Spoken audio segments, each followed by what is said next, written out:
Muy buenos días, nuevamente nos estamos viendo. Soy el licenciado Leandro Vladimir Aguilera Peña de la Asociación Jurídica Cubana.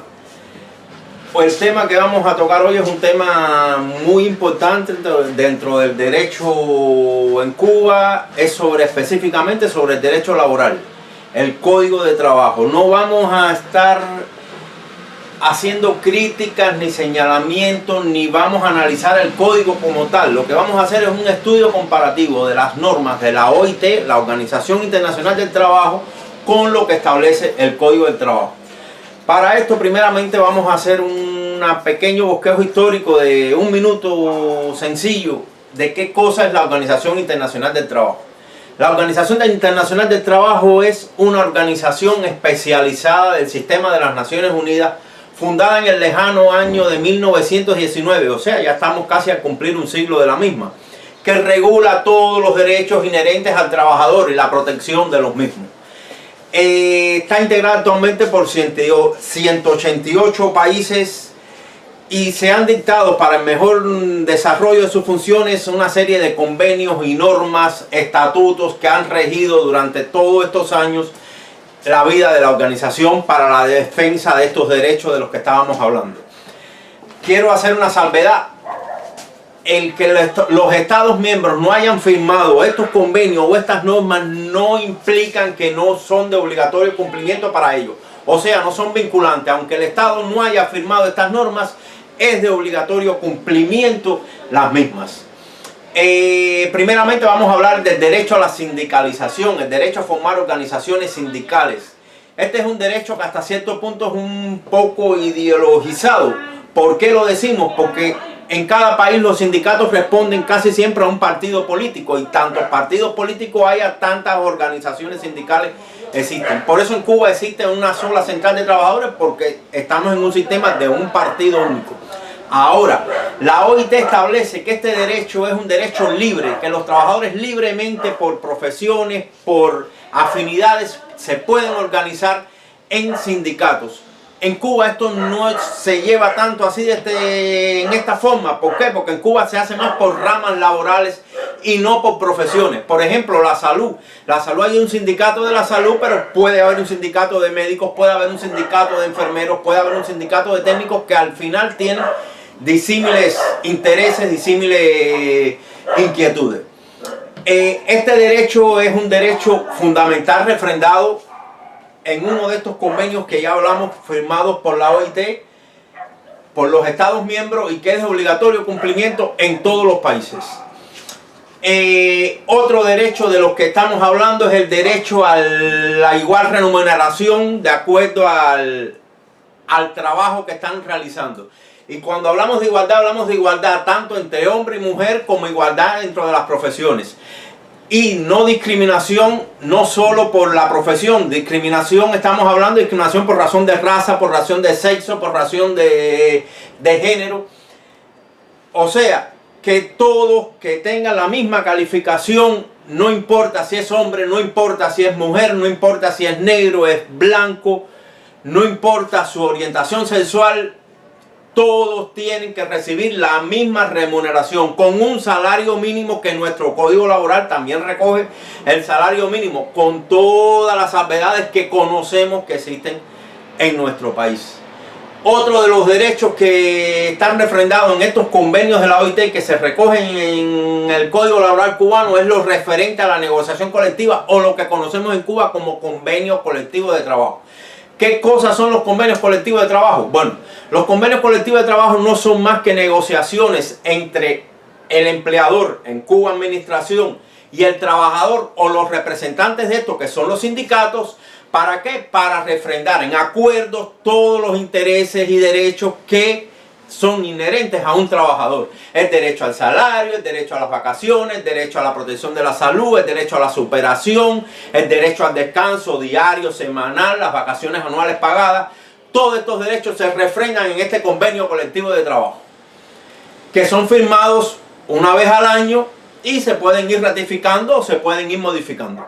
Vuelvo y repito, no tienen que pertenecer los trabajadores a un sindicato para poder refrendar el convenio. Pueden unirse varios trabajadores y con la administración firmar ese convenio. Eso es lo que establecen las normas de la OIT. En Cuba no, en Cuba se hace a través del sindicato y la administración. También quiero hacer una salvedad en este tema.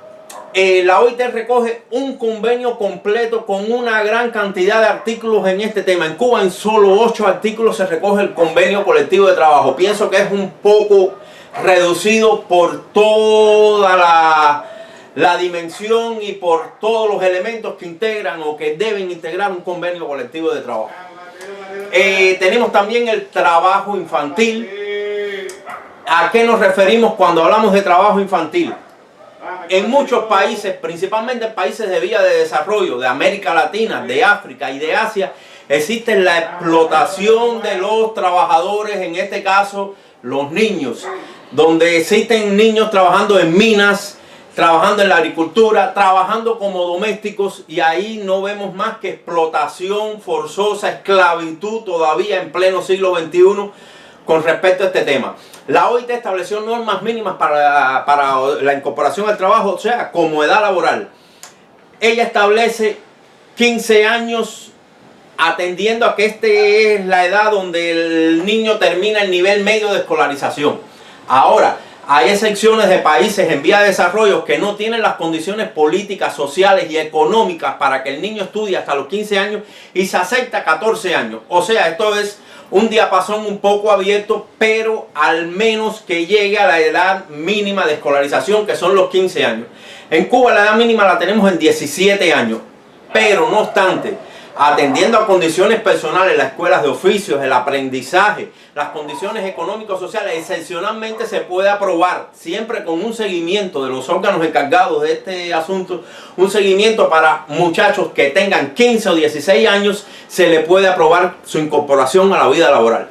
Pero la edad mínima para laborar en Cuba es la edad de 17 años, siempre velando por su salud, por su educación y por su superación.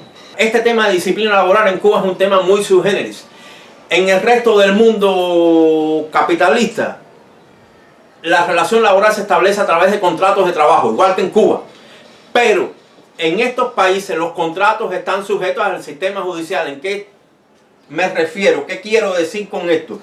Que allá no se aplican medidas disciplinarias. Allá simplemente cuando el empleador considera que el trabajador no cumple con los requisitos o ha incumplido con la disciplina establecida por el empleador en su centro de trabajo, lo que hace es despedir al trabajador y dar por terminado ese contrato laboral. Y el trabajador entonces acude a la vía judicial para hacer una demanda contra ese patrono, contra ese administrador, contra ese empleador, una demanda laboral para que se le reconozcan sus derechos. En Cuba no, en Cuba existe, y pienso que esto es algo positivo porque no, de primera instancia no existe la medida de despido o separación definitiva, que es lo que recoge el Código Laboral cubano. No existen otras medidas disciplinarias, coercitivas, ejemplarizantes, educativas para que el trabajador se vaya enmendando y no se llegue a este estado final del que estábamos hablando. Hay otro derecho que en Cuba sí no se recoge, que es el derecho a la huelga. La OIT reconoce para los trabajadores el derecho a la huelga. Ahora, ¿qué pasa con este derecho a la huelga? La huelga se concibió, la OIT la estableció como un derecho que tienen los trabajadores para reclamar mejoras salariales, mejoras en sus condiciones de trabajo, en su salud, en su protección, protección a la madre trabajadora, a la maternidad, etcétera, etcétera, etcétera. Todos estos derechos que estábamos hablando. Pero con el paso del tiempo se ha ido tergiversando un poco esto. ¿En qué sentido? De que se han incorporado ya las demandas y los derechos políticos. Por eso nosotros, como país socialista, no recogemos el derecho a la huelga en nuestro código laboral. Aunque, vuelvo y repito, es uno de los principios que está recogido en estos 8 convenios fundamentales que tiene la OIT para el trabajo, para la normativa en lo que es política laboral de los diferentes estados y países miembros. El último convenio que firmó la OIT fue en el año 1958, si mal no recuerdo. De ahí para acá la OIT, nuevos convenios, nuevas normas que regulen esta actividad, lo que ha ido es perfeccionándolo, no ha firmado nuevos convenios. nuestro derecho laboral, aunque antes del triunfo de la revolución existían normativas laborales y demás, que todo las regía el Ministerio de Trabajo en ese momento, después del triunfo de la revolución es cuando ya se empieza a recoger en un código, se empieza a elaborar con un código que fue el primer código laboral, y llegamos al último, que fue ahora en el año 2015, a raíz de los cambios que se han introducido en nuestro país, que se han modificado, se han introducido nuevas figuras como la figura del cuentapropista, que creemos que es muy incipiente aún, que este código ya es susceptible de modificación, porque esta figura de cuentapropista está tratada muy sutilmente en el Código Laboral cubano actual, pero se debe profundizar más a ella porque, a fin de cuentas, es una figura del trabajo emergente, el sector emergente que va surgiendo, que engendra la propiedad privada, que no la reconoce todavía nuestra Constitución. Y como derecho fundamental, el derecho al trabajo, derecho fundamental del hombre, uno de los derechos humanos que tiene el hombre, pienso que modificando la Constitución en este aspecto también hay que modificar el Código Laboral cubano, introduciendo esta nueva figura.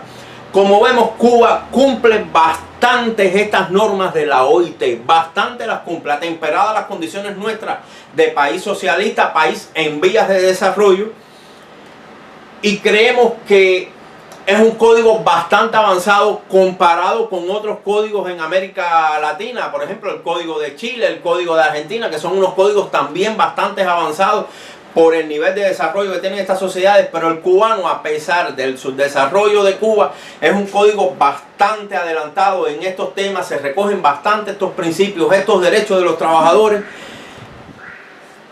fundamentalmente en lo que, repito, en lo que es la niñez, en lo que es la mujer trabajadora y en lo que es la igualdad, para reconocer todos estos derechos y todos estos principios de los trabajadores.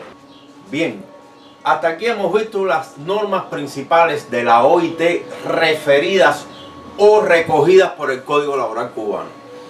Ahora bien, hay otros aspectos de estas normas de la OIT que, aunque no son estas cuatro fundamentales que hemos visto, también los recoge el Código Laboral cubano y también en algún momento han sido recogidas en las convenciones o en otros reglamentos de la OIT. Por ejemplo, el Código Laboral cubano, como norma sustantiva, tiene su norma adjetiva, que es el reglamento del código recogido en el decreto 116.